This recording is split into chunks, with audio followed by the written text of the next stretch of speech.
Hey y'all, thank you for gathering around the Word with me today. I'm going to start with a story that is my all-time favorite Bible story. It comes from Mark chapter 2, verses 13 through 17. Jesus went out again beside the sea. The whole crowd gathered around him, and he taught them. As he was walking along, he saw Levi, son of Alphaeus, sitting at the tax booth, and he said to him, "Follow me." And Levi got up and followed Jesus. And as he sat at dinner in Levi's house, many tax collectors and sinners were also sitting with Jesus and his disciples, for there were many who followed him. When the scribes of the Pharisees saw that he was eating with sinners and tax collectors, they said to his disciples, "Why does he eat with tax collectors and sinners?"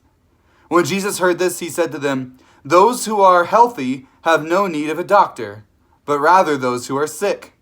I have come not to call the righteous, but the sinner."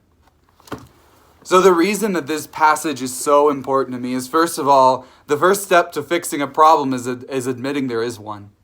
All of us are sick. All of us have a sickness inside of us, and that sickness is called sin. We are infected with this sickness, and it changes the way we think, and it changes the way we treat other people. It changes the way we love, the way we don't love each other. And the sad thing is it also causes us to cause a lot of pain.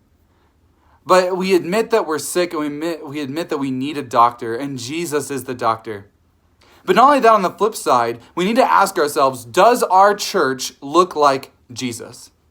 And what I mean by that is, does our church invite in and spend time with and lend aid to the sick, the sinner, the tax collector? When we see they say tax collectors and sinners, but what we don't really get is the cultural context that a tax collector was a bad person. They didn't follow God's law. They cheated. They lied. They swindled. They were drunks.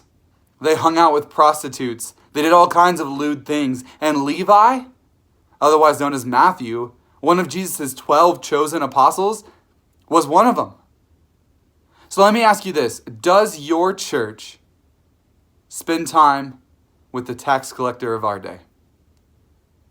Do you, not just your church, do you as a Christian go out and spend time ministering to the tax collectors of your community? And if the answer is no, then there's a big problem. But the opportunity is there that we can turn to the one who healed us, because we are no better than the worst of the worst. Man, we can bring that light into other people's lives. So today I encourage you, if the answer is no, I do not minister to the tax collectors of my day, then I want you to ask yourself, what is stopping you? Because with that thing is stopping you, man, throw it away. Drop it aside. Set aside your pride or your comfort or whatever it is, and man, turn to the way of Christ and love your neighbor well. Thank you for gathering around the Word with me today.